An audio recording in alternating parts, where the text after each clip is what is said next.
என்ன நான் இவ்வளவு சொல்றேன், நீ எந்த ரியாக்ஷன் காட்ட மாட்டேங்கிறியே அப்படின்னு ஒரு டென்ஷன் ஏற்படும். அதே இந்த நட்பு கிரகம் உள்ளவங்க சொல்லும் போது டக்குன்னு நல்லதை வந்து ஆதரிப்பாங்க, நல்ல ஒரு மோட்டிவேட்டா இருக்கும். நல்லதே சொன்னாலும் அவங்க இதுல ஒரு குறைய கண்டுபிடிப்பாங்க. இதுதான் மனிதனுடைய நிலைகள். ரெடியா? இன்னைக்கு எந்த கிரகத்தை பற்றி பார்க்க போறோம்? புதன் கிரகத்தை பற்றி பார்க்க போகிறோம். இதற்கு முன் என்னென்ன கிரகம் இருக்கும்? சூரியன், சந்திரன், செவ்வாய். சூரியன், சந்திரன், செவ்வாய். இப்போ புதன் கிரகம். புதன் சூரியனை சுற்றி வரும் கிரகம். புதன் சூரியனை சுற்றி வர 88 நாட்கள் ஆகும். புதன் பூமியை விட மிக சிறிய பரப்பளவு கொண்டது. பூமியை விட சிறிய பரப்பளவு கொண்டது, மிக சிறிய பரப்பளவு கொண்டது. புதனின் சுழற்சி, புதனின் சுழற்சி. புதனில் குளிர்ச்சியான இரவுகளும் வெப்பமான பகலும் உள்ளன. என்ன உள்ளன? புதன்ல வந்து எப்பவுமே ஒரு குளிர்ச்சியான இரவுகளும் வெப்பமான பகலும் உள்ளன. இது வந்து சூரிய குடும்பத்தில் மிக வெப்பமான கிரகமாகும். சூரிய குடும்பத்தில் எப்பவுமே ஒரு வெப்பமா இருக்கக்கூடிய கிரகம் தான் வெப்பமான கிரகமாகும். மலைகள் பள்ளத்தாக்குகள் நிறைந்தது. ஆனால் புதனில் காற்று மண்டலம் இல்லை. மலைகளும் பள்ளத்தாக்களும் உண்டு, வெப்பம் உண்டு, ஆனால் காற்று மண்டலம் இல்லை. காற்று மண்டலமும் நீர் நிலைகளும் இல்லை.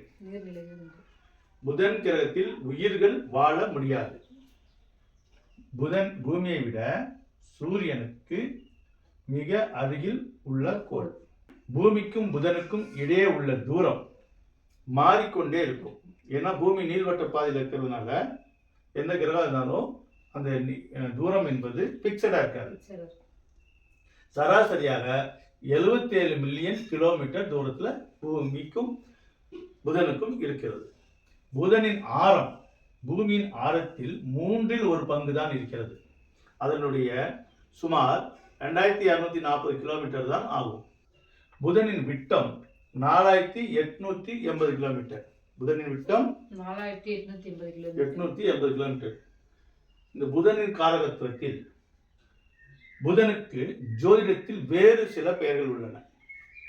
அதில் ஒரு சிலவற்றைகள் வித்யாகாரகன் என்று அழைப்பார்கள். கல்விக்காரகன், மாதுளக்காரகன். மாதுளக்காரன் என்றால் தாயின் சகோதரன் என்று அர்த்தம். தாயின் சகோதரன், தாய் மாமன் என்று அர்த்தம்.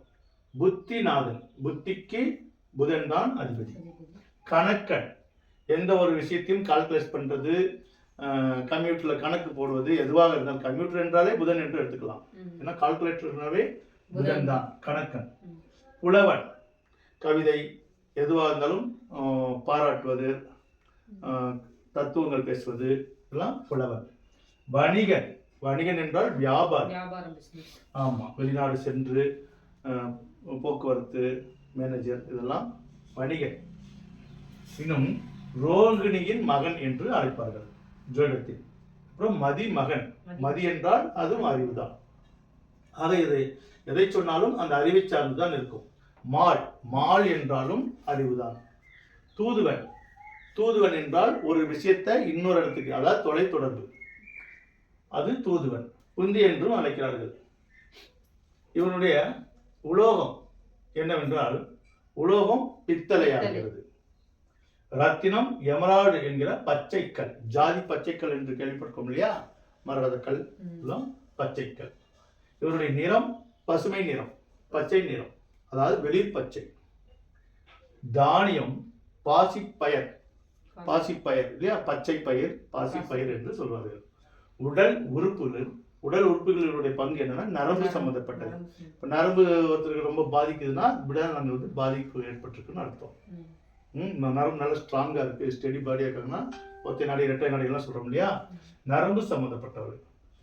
சுவை, இனிப்பு. ஏன் சுவை இனிப்பா இருக்கு அப்படின்னா, இனிப்பு வந்து சாப்பிட்றவங்க அத்தனை பேருக்குமே அறிவாற்றல் பெருகும். ஆமா, சிலர் வந்து இனிப்பு சாப்பிடக்கூடாதுன்னு தவறான கருத்துக்கள்லாம் இருப்பாங்க. எந்த ஒரு பொருளாக இருந்தாலும் அதிகமாக சாப்பிட்டா அது நம்மளுக்கு விஷம் தான், பாய்சன் தான். எதுவுமே அளவோடு சாப்பிட்டா நல்லது. ஆனால் புதனுடைய ஆதிக்கம் கொண்டவர்கள் அதிகமாக எடுத்துக்கொள்வது ஸ்வீட் எடுத்துக்குவாங்க. ஏன்னா இனிப்பு சாப்பிட தான் அவர்களுக்கு அந்த மூளை விருத்திகள் வந்து அதிவிருத்தியாகும். கடவுள் என்னவென்றால் மகாவிஷ்ணு. திசை வடகிழக்கு. வாகனம் குதிரை. குதிரை ரேஸு ஈடுபடுறவங்க தான் பார்த்தீங்கன்னா புதன் ஆதிக்கத்தில் இருக்கிறவங்க தான் ரேஸில் ஈடுபடுவாங்க. அது அவருடைய அதிர்ஷ்டத்தை பொறுத்து. அது குதிரை வண்டி வச்சுக்கிறவங்க, குதிரை அதிகமாக வச்சுக்கிறவங்க, இவங்கெல்லாம் புதனோட ஆதிக்கத்தில் வருவாங்க. புதன் ஆட்சி பெறும் வீடு. புதன் ஆட்சி பெறும் வீடு என்னென்ன? மிதுனம், கன்னி. மிதுனமும் கன்னியும் புதன் ஆட்சி பெறும் வீடாக இருக்கிறது. கன்னியில் மூலத்திரிகோணம் அடைகிறார் மற்றும் உச்சமும் அடைகிறது. அதாவது புதன் ஆட்சி வீடு மிதுனமும் கன்னியும். ஆமா, கன்னியில் மூலத்திரிகோணமும் அடைகிறார், உச்சமும் அடைகிறார். இந்த புதன் கிரகம் ஒன்றுதான் அதோடைய சொந்த வீட்டிலேயே மூலத்திரிகோணமும் உச்சமும் அடைகிறது. புதனும் கன்னியும் ஆட்சி வீடு, கன்னியில் மூலத்திரிகோணமும் மற்றும் உச்சம் அடைகிறார். எந்த கிரகமும் எந்த சொந்த வீட்டுல ஆட்சி மட்டும்தான் அடையும், உச்சமும் மூலத்திரிகோணமும் அடையாது. ஆனா புதன் கிரகம் மட்டும் அதுல ஒரு ஸ்பெஷாலிஸ்டி. தன்னுடைய வீட்டிலேயே உச்சமும் மற்றும் மூலத்திரிகோணமும் அடைகிறார். சரியா? இவருடைய நட்பு பகை கிரகங்கள். சூரியன் சுக்கிரன் நட்பு கிரகமாகும். ஆமா, சூரியனும் சுக்கிரனும் எந்த இடத்துல இருந்தாலும் இவங்களுக்கு நட்பு கிரகமா தான் இருப்பாங்க. சந்திரன் பகை கிரகமாகும். இப்ப சுக்கிரனுடன் சந்திரன் சேரும் பொழுது பகையை குறைத்துக் கொள்ளும். சூரியனுடன் சந்திரனை சேரும் பொழுது பகையை குறைத்துக் கொள்ளும். இப்போ சந்திரன் மட்டும் அந்த இடத்துல இருக்குன்னா பகையாக இருக்கும். சரியா? இப்ப இந்த சந்திரன் இந்த குரு சனி செவ்வாயோட சேரும் போது இன்னும் பகையை அதிகப்படுத்தும். ராகு கேதுவோட சேரும் போதும் பகையை அதிகப்படுத்தும். அதே சந்திரன் சூரியன் சுக்கிரனோட சேரும் போது நட்பை ஏற்படுத்தும். சூரியன் சுக்கிரன் நட்பு, சந்திரன் மட்டும் சந்திரன் வந்து பகையாக இருக்காது, பகையை குறைத்துக் கொள்ளும். இப்படித்தான் ஜாதகத்துல கிரகத்தை வைத்து தெரிந்து கொள்ளணும். எப்பவுமே புதனுக்கு வந்து குரு சனி செவ்வாய் ராகு கேது சமமாக இருக்கும். இவங்க எல்லாம் சமநிலையில் இருக்கிறவங்க. யாரோட சேர்றாங்களோ அப்போதான் அவங்களுடைய பலம். இப்ப குருவும் சனி ஒரு இடத்துல இருந்தாங்கன்னா சமநிலை இருக்காது. குருவும் சனி இருந்தாங்கன்னா பகையா மாறுவாங்க. அதுவே சனியும் சூரியனும் சனியும் சுக்கிரனும் இருந்தால் நல்ல நிலைக்கு சென்றுவாங்க. அப்ப சமமான கிரகமும் நட்பு கிரகமும் சேரும் போதுதான் சமகிரகமும் நட்பு கிரகமும் சேரும் போது அந்த சமகிரகம் நட்பாகிவிடும். சமகிரகமும் பகை கிரகமும் சேரும் பொழுது அந்த சமகிரகம் பகையாகிவிடும். அதுதான் நடுத்தரவாதிகள் இவர்கள். இப்போ ஒருத்தர் நியாயம் பேசும்போது அவங்களுக்கும் பேசுவாங்க, இவங்களுக்கும் பேசுவாங்க. நீ எந்த பக்கம் இருக்க முதல்ல ஒரு ஸ்டெடியா இருக்கான்னு சொல்லுவாங்க இல்லையா? இந்த மாதிரி அவங்க சமநிலையில் இருப்பாங்க. நீங்க ஒன்று சொன்னா அதுக்கு ஒரு டக்குன்னு ரியாக்ஷன் காட்ட மாட்டாங்க. அப்ப இவங்கள்ட்ட போய் நீங்க இந்த நியாயத்தை பத்தி பேசும்போது அவங்க எந்த ரியாக்ஷன் காட்ட மாட்டாங்க. என்ன நான் இவ்வளவு சொல்றேன், நீ எந்த ரியாக்ஷன் காட்ட மாட்டேங்கிறீங்க அப்படின்னு ஒரு டென்ஷன் ஏற்படும். ஏன்னா அவங்களுக்கு நல்லது சொல்றதா கெட்டது சொல்றதான்னு சொல்லி அவங்க யோசிச்சுட்டே இருப்பாங்க. அதே இந்த நட்பு கிரகம் உள்ளவங்க சொல்லும் போது டக்குன்னு நல்லதை வந்து ஆதரிப்பாங்க. ஆதரிச்சு பேசும்போது உங்களுக்கு நல்ல ஒரு மோட்டிவேட்டா இருக்கும். இதே பகை கிரகத்துக்கு சொல்லும் போது நீங்க நல்லதே சொன்னாலும் அவங்க இதுல ஒரு குறைய கண்டுபிடிப்பாங்க. சொல்றாங்களே எவ்வளவு செஞ்சாலும் குறைய கண்டுபிடிக்கிறீங்க, நான் என்னதான் செய்யறதுன்னு கேட்கறாங்க இல்லையா? இதுதான் மனிதனுடைய நிலைகள். அடுத்து ஜோதிடத்தில் புதன் பங்கு என்ன பங்கு வகிக்கிறது அப்படின்னா, புதன் ஜாதகத்தில் நல்ல நிலையில் இருந்தால், அவர் நல்ல நிலையில் இருந்தால் எதையும் எளிதில் புரிந்து கொள்ளும் ஆற்றல் மிக்கவராக இருப்பார்கள். புதன் ஒருவருக்கு ஜாதகத்தில் நல்ல கிரகம் இருந்துச்சுன்னா, சமநிலையிலோ அல்லது நட்பு கிரகத்தில் வந்து விட்டால் அவர் என்னவா இருப்பாரு? எதையும் எளிதில் புரிந்து கொள்ளும் ஆற்றல் அவருக்கு இயற்கையாகவே கொடுத்து விடுவார். அடுத்தது பகுத்தறிவு, புத்திசாலியாகவும் கற்றல் திறன். கற்றல் அவர் எதுவாக இருந்தாலும் கற்றுக்கொண்டே இருப்பார்கள். வாழ்நாள் ஃபுல்லும் அவர் வாழ்வில் கற்றுக்கொண்டே இருப்பார்கள். ஏதாவது ஒரு புக்கை படித்து கொண்டே இருப்பாங்க. ஒரு இதில் படித்து முடிச்சிட்டாலும் அது இன்னொரு இதில் படிப்பாங்க, படிச்சுட்டே தான் இருப்பாங்க இவங்க வாழ்க்கையில். அதான் கற்றல் திறன். படிக்கிறது மட்டும் இல்லை, எதை பார்த்தாலும் அதை கற்றுக்கொள்ள ஆசைப்படுவார்கள். பேச்சு திறன். பேச்சு இவங்களுக்கு வந்து பேச்சால் சம்பாதிக்கக்கூடிய அத்தனை தொழிலும் இவர்களுக்கு சாரும். பேச்சால் என்னென்ன தொழில்கள் இருக்கு? ஆங்கர் இருக்கு, ரிப்போர்ட்டர்ஸ் ஆங்கர், ரிப்போர்ட்டர், பத்திரிகையாளர், ஜட்ஜஸ், லாயர்ஸ், டீச்சர்ஸ், நம்ம ஜோதிடம், பிசினஸ் பண்றது எல்லாமே பேச்சு திறனால சம்பாதிக்கக்கூடிய தொழில் அத்தனையும் இந்த புதனையே சாரும். அது போக தகவல் தொடர்பு, லெட்டரு, செய்தி, பேப்பரு, இதெல்லாம் வந்து SMS, மெசேஜ், இது எல்லாமே புதனை சாரும். நகைச்சுவையுடன் அனைவருடனும் பழகுவது.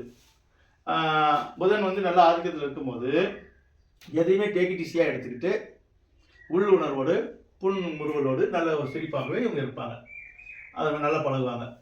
கதை, கவிதை, நாடகம் இயக்குவது, நாடகத்தை இயக்குவது கூட இவங்களுக்கு தெரியும். ஆமாம், இப்போ இந்த புதன் நீசமாகி விட்டால் இவர்கள் இல்லாதது இருக்குது என்றும் சொல்லுவார்கள். புதன் நல்லா இருந்தா இருப்பதை நலமாக எடுத்து உரைப்பார்கள். சரியா? உறவினர்களுடன் கூடி வாழ்வதும், புதன் நல்லா இருந்துட்டா உறவினர்கள் எல்லாம் இவங்க சப்போர்ட் பண்ணுவாங்க.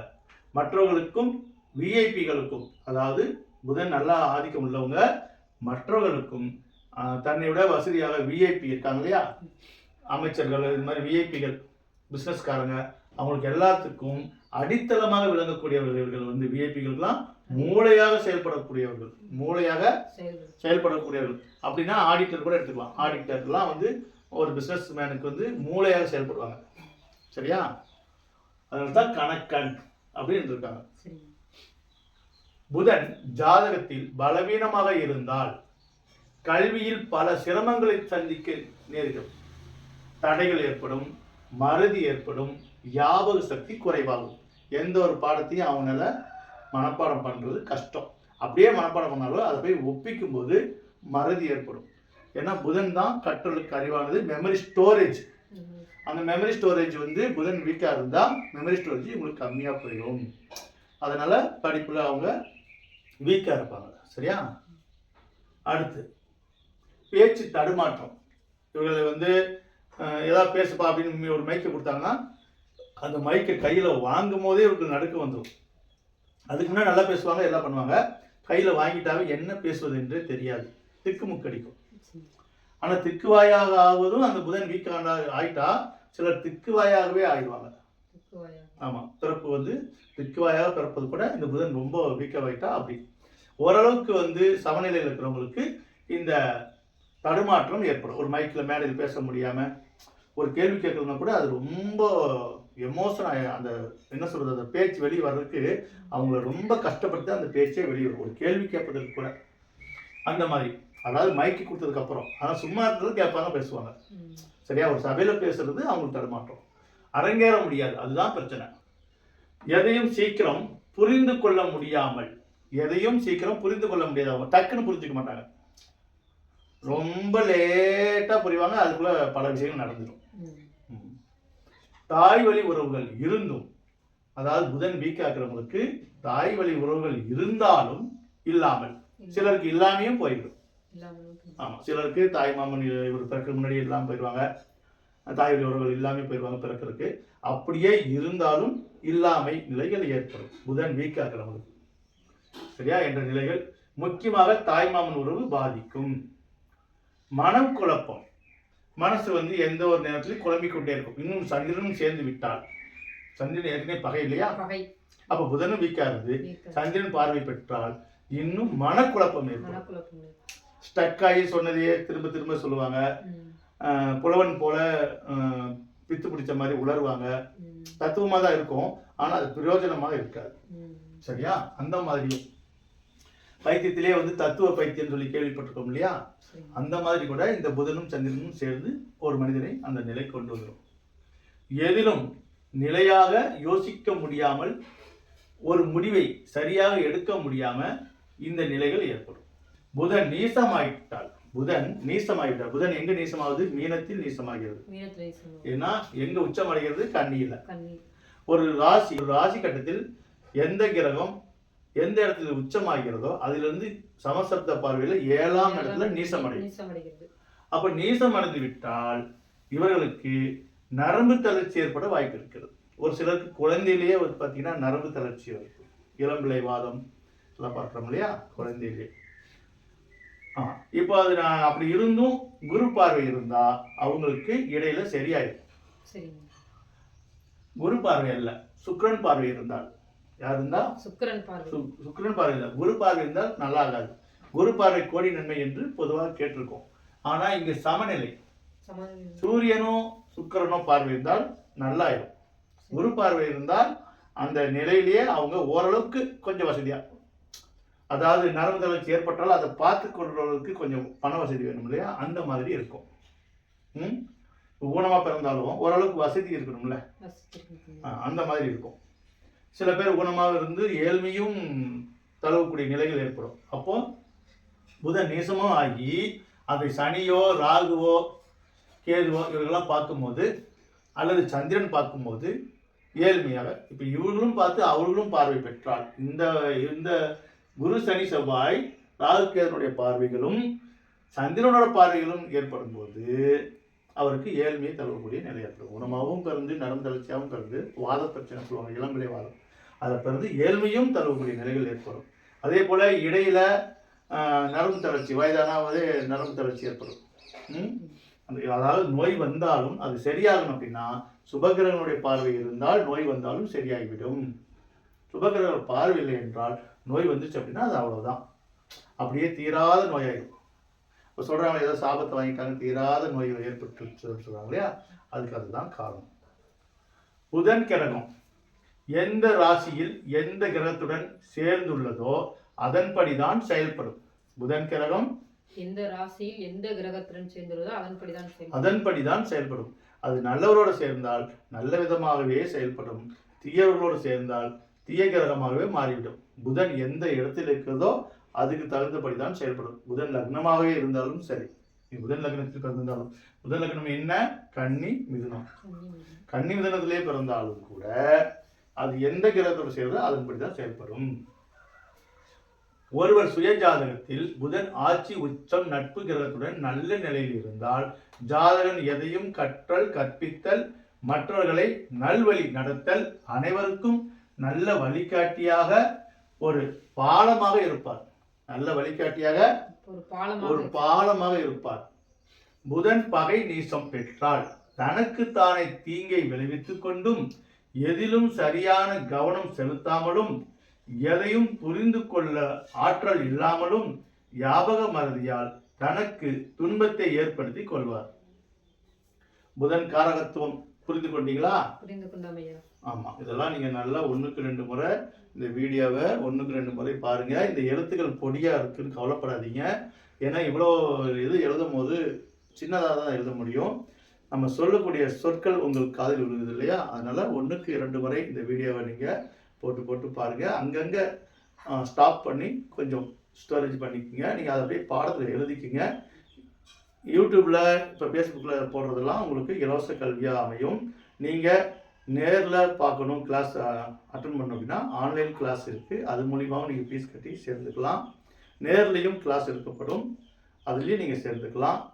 இல்லை இலவசமாக நீங்கள் தெரிஞ்சுக்கணும் அப்படின்னா இந்த வீடியோவே உங்களுக்கு நல்ல முழுமையாக இருக்கும். இலவசம்னு சொல்லி அதுக்கு தனியாக இருக்காது. அதனால் இதவே நீங்கள் மீண்டும் மீண்டும் போட்டு பார்க்கும்போது உங்களுக்கு நல்ல கற்றுக்க முடியும். முதல்ல இந்த காரகத்துவத்தெல்லாம் தெரிஞ்சுக்கங்க.